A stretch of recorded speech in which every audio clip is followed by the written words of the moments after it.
Rodolphe Atchoubé, bonjour. Bonjour Justin. Voilà, vous êtes l'un des responsables de la Novation Internationale Branche Togolaise, une ONG. Et tout à l'heure, nous avons vu sur le terrain à Dakpamé où les forces de sécurité et de défense seraient à l'origine de la mort d'un jeune qui serait battu, tabassé, hier nuit à l'heure du couvre-feu. Vous étiez aussi sur le terrain. Qu'est-ce que vous avez vu, qu'est-ce que vous avez constaté là? Merci beaucoup Justin. Il faut dire tout de suite que ce matin, très tôt, notre organisation a été alertée par les populations d'Adakpamé au niveau derrière le dispensaire qui est en face de l'église catholique là-bas. Et suite à cette alerte, nous nous sommes organisés pour nous déplacer sur le terrain, justement au moment où un des conseillers municipaux du GOF 1 nous a aussi contactés pour les mêmes faits. Donc nous étions rendus ensemble sur le terrain et là nous avions vu une foule pas croyable de monde qui était là, crier, à pleurer.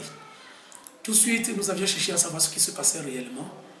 Et on a rencontré quelqu'un qui est aussi de la famille du défunt, qui a essayé tout de suite de nous relater les faits. Juste après l'avoir écouté, nous avions quand même eu l'autorisation de la famille pour pouvoir visiter le corps. Le corps était couvert donc d'un pagne et arrivé, ils ont quand même eu l'amabilité d'enlever le pagne pour que nous puissions voir le corps en live. Ce corps était clubé de caoutchouc, de coups de caoutchouc, des hématomes sur la peau, et vous allez pouvoir quand même constater sur place que ses yeux étaient carrément bousillés. Les deux yeux étaient bousillés. La tête était fracassée. C'était un peu déplorable pour ce jeune homme. Interrogé, donc la famille nous répondit en disant que le monsieur a quitté sa femme disons la nuit vers 21h, 22h comme ça, pour aller faire ses besoins, parce qu'ils sont dans une cour commune. Sa maison était à quelques, disons, 200, 300 mètres donc de la latrine, qui est une latrine de famille. Et donc, quand il s'est rendu là pour aller faire ses besoins, on ne sait même pas s'il a déjà eu le temps de faire les besoins avant ou non, avant d'être attaqué donc, par ces dictateurs. Le monsieur était donc en slip, couvert donc d'un pagne, parce qu'il allait simplement faire ses besoins. Et c'est là où les forces de l'ordre l'ont interpellé. À ces cris, donc la famille s'est levée dans leur maison. Compte tenu du couvre-feu, personne ne voulait sortir. Et surtout du fait que les forces de l'ordre qui étaient là étaient armées. Ils étaient en grand nombre et aussi fortement armés. Et donc ils n'ont pas voulu faire chose. Mais par contre, ils étaient dans leur maison à crier au secours, pardon, laissez-le. Il est simplement sorti pour aller faire ses besoins, etc. Mais malheureusement, les courses sont poursuivies jusqu'à un moment donné. Et il a été même traîné par terre parce que le pagne qu'il enroulait sur lui était déchiré. Preuve du fait qu'il a été traîné par terre. Et il était pratiquement laissé pour mort avant le départ.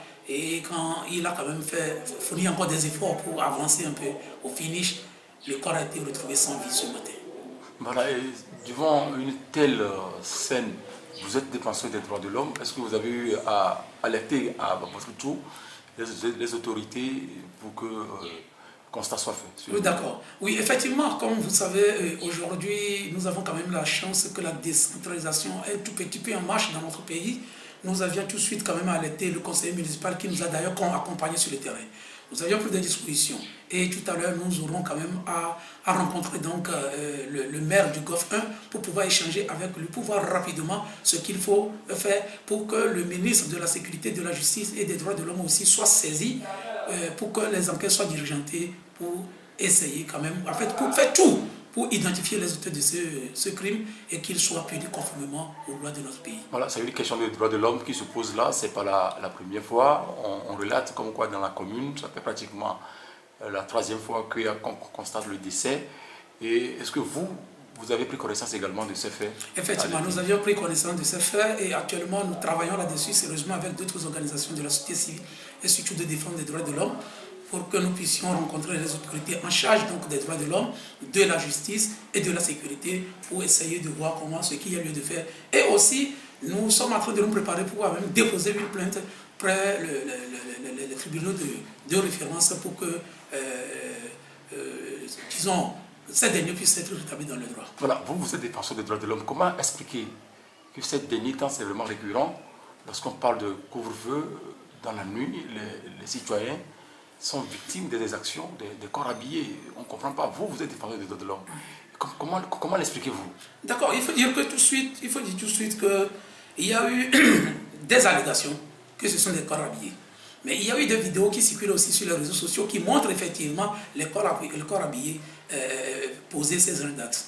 Et je peux même vous dire tout de suite que une dame qui a été vraiment attaquée et bien frappée au niveau de Dévikeme, qui a été d'ailleurs filmée par un de nos éléments, même la zone là n'est même pas de la zone de couverture du couvre-feu, mais malheureusement, comme vous le savez, ça s'est passé comme ça. Nous avions préparé des courriers, nous avions fait déjà sortir des déclarations en collaboration avec le Fonds citoyen Togo Debout, et nous sommes en train de faire aussi notre travail avec d'autres organisations de défense des droits de l'homme et le CACIT pour pouvoir dénoncer ces choses et surtout prendre des dispositions nécessaires pour déposer des plaintes, surtout au niveau de la Cour de justice de la CEDEAO. Voilà, je vous apprends également qu'à Klakovichavi, un jeune homme a été victime également des mêmes faits, au point qu'aujourd'hui, il lui est difficile de se déplacer pour aller faire ses activités quotidiennes. Oui. Est-ce que vous cherchez auprès des autorités, notamment de la sécurité, à comprendre la situation? Parce que le ministre de la Sécurité, le général Jacques Damran, a levé le ton entre-temps, mais ces actions se poursuivent toujours. Oui, il faut dire que nous, on ne baisse jamais les bras. On continue nos actions, on fait les actions, on mène des actions de plaidoyer, on mène des actions de lobbying, d'abord pour que ces faits cessent, parce que le citoyen, on ne peut pas décréter un couvre-feu. C'est dans l'intérêt normalement de la population, le couvre-feu, en fait, compte tenu du mal qui sévit actuellement. Mais si ce couvre-feu doit se transformer en un règlement de compte à la population, ben c'est un peu déplorable. Et puis la question qui reste même posée, pourquoi les décès, c'est souvent dans la zone du Golfe 1? Le siège de nous, notre organisation est dans le Golfe 1. Et nous constatons que la plupart, 3 décès liés à ce couvre-feu ont eu lieu dans le Golfe 1. Premièrement, il y a eu ce décès du jeune homme qui a été frappé et jeté dans la rivière, dans la lagune de Baie. Deuxièmement, c'est-à-dire qu'après être repêché, on a constaté des traces de coups sur son corps. Maintenant, deuxièmement, il y a eu tout récemment aussi, je crois avant-hier, un autre décès au niveau de la clinique Baroué, sur le boulevard Malfa Kassa, je crois. Là aussi, on a constaté des traces de coups. Et aujourd'hui, je crois que c'est vraiment trop. C'est vraiment trop, parce qu'au final, la population se demande si le couvre-feu est décrété pour que une frange de la population soit victime de ces exactions ou quoi.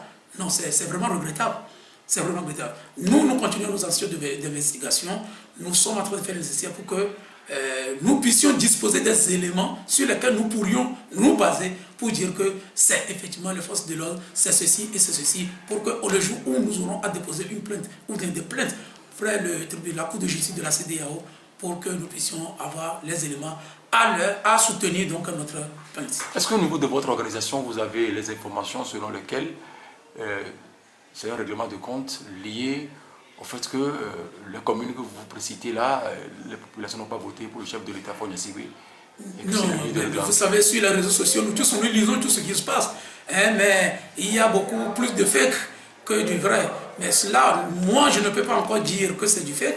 Je ne peux non plus dire que c'est du vrai. Parce que nous n'avons pas encore des éléments pour prouver qu'effectivement, c'est un règlement de compte. Voilà. Est-ce que c'est avéré que dans un pays, les corps habillés peuvent se lever et tabasser les propres citoyens? Aucune loi dans aucun pays au monde n'autorise un corps habillé à tabasser les gens. Aucune loi n'autorise un corps habillé à tabasser les gens. Le corps habillé est là normalement pour protéger la population. Moi je crois quand même que quand je sors la nuit et que je trouve un corps habillé dans la nuit, là je dois plutôt me sentir en sécurité. C'est ça.